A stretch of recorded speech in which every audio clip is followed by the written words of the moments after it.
It's one of the most baffling Halloween mysteries to date. Cindy Song, a bright, vivacious student at Penn State, went out with her friends on Halloween night in 2001, and in the early morning hours, vanished without a trace. This Halloween marks 22 years since she disappeared. What happened to Cindy Song that Halloween night? It's a case that's shrouded in mystery. This is Avery After Dark, and I'm your host, Avery Ross. Welcome back to the show. On Avery After Dark, I cover everything from mysteries to true crime cases to the paranormal. So if you got a bit of detective in you, you're in the right place. I would love it if you subscribe to this channel, leave a like and a comment while you're here, and turn on post notifications. I upload new episodes every week, and I never want you missing out. Here on Avery After Dark, I like to get right into it, so without further ado, today's case. Cindy Song grew up in South Korea. In 1995, she moved to Virginia to live with her aunt and uncle and to attend high school. Friends and family said she was enjoying every moment of her life in America. She was accepted to Penn State University and was working on an art major there. According to those closest to her, Cindy was independent, hardworking, and responsible. She got good grades, held down 2 jobs, but friends also said Cindy had a fun, spontaneous side as well. She was very social and made a lot of friends at college. In 2001, Cindy was 21 and was just a few months into her junior year at Penn. That year, Halloween fell on a Wednesday. And when a holiday falls on a weekday, it is a great excuse to head out and have some fun. Cindy made plans with her friends Stacy and Lisa to dress up and hit the town that night. And Cindy was ready to celebrate. Cindy got dressed up for Halloween in a cute bunny costume, ears and a tail included. The group of girls attended a party at a bar on West College Avenue until about 2 a.m. Afterwards, they stopped at a friend's house for a few hours, and then Cindy's friend Stacy drove her back to her apartment around 4 a.m. Stacy waved goodbye to Cindy as she walked up towards her building, and Stacy drove off. Stacy said she didn't see Cindy enter her apartment, but assumed she made her way inside. This was the last time anyone saw Cindy Song. In those early morning hours of November 1st, something happened. The next day, Stacy reported Cindy missing, telling police that it was strange to not hear from her for long periods. And after Cindy failed to show up for her shift at a restaurant she was working at in town, friends and family were growing concerned. Police investigated Cindy's apartment in the days following her disappearance and determined that she had indeed entered the apartment after Stacy dropped her off, as several of her personal items were found inside, including her fake eyelashes she had worn that night, a part of her Halloween costume, were found on the counter, so Cindy must have come in and taken those off. Her backpack was also found inside, which she had been carrying earlier, and in this bag was her cell phone, which friends noted was strange as Cindy never went anywhere without it.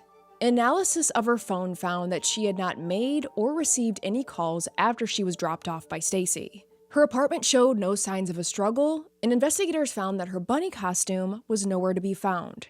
So wherever Cindy was, she was wearing the same outfit she had on that night. Police found that her wallet and purse were also missing, and her apartment was locked from the outside. Investigators speak with Cindy's friends, and they say she did have a habit of running down the street to the local 24-hour grocery store to pick up something to eat late at night. So investigators wondered if she left the apartment after arriving home that night, and on her way to the store, something terrible happened. They checked surveillance cameras of the store Cindy was known to go to and found there was no footage of Cindy there. They checked Cindy's credit cards and email. There was no activity. Police conducted a widespread search of a wooded area near Penn State, many students joining in on the search. But there was no sign of Cindy Song anywhere. How did she vanish without a trace? Some thought that Cindy could have run away, but most feel this is highly unlikely. Friends and family said that Cindy wouldn't do that, and by all accounts, she was enjoying her life at college. And that Halloween evening, her friend said she was upbeat and happy. She even had upcoming plans to attend a Britney Spears concert in December, and investigators never believed that Cindy ran away. Then, a few days after Cindy disappeared, police thought they may have a lead. A woman matching Cindy's description was seen crying and yelling for help in Philadelphia's Chinatown district, nearly 200 miles from Cindy's apartment. Later, the eyewitness came forward with a description of the alleged abductor. Police are wondering, could this be Cindy? A sketch artist created a composite drawing of a man with olive to light brown complexion and medium-length hair. This individual wasn't labeled as a suspect, but police stated they would like to speak with him. But this lead dried up, and in years since, investigators said they don't believe that this woman calling for help was Cindy.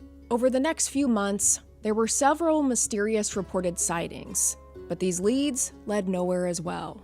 In 2003, police connected Cindy's disappearance to a bank robber and suspected serial killer named Hugo Selinski. A co-defendant of his told police that he and an accomplice had abducted and killed a woman from State College that matched Cindy's description.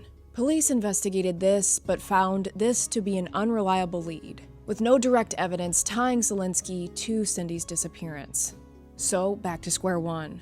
Officially, Cindy's case remains an open, unsolved missing person investigation, and this Halloween marks 22 years since she vanished. There are reportedly 21 binders dedicated to her case, but sadly, in those files, there is no hard evidence of what happened to Cindy after Stacy dropped her off at her apartment building that evening. Given the evidence, the two most plausible theories here are either A, Cindy left her apartment with someone she knew that night, and they harmed her.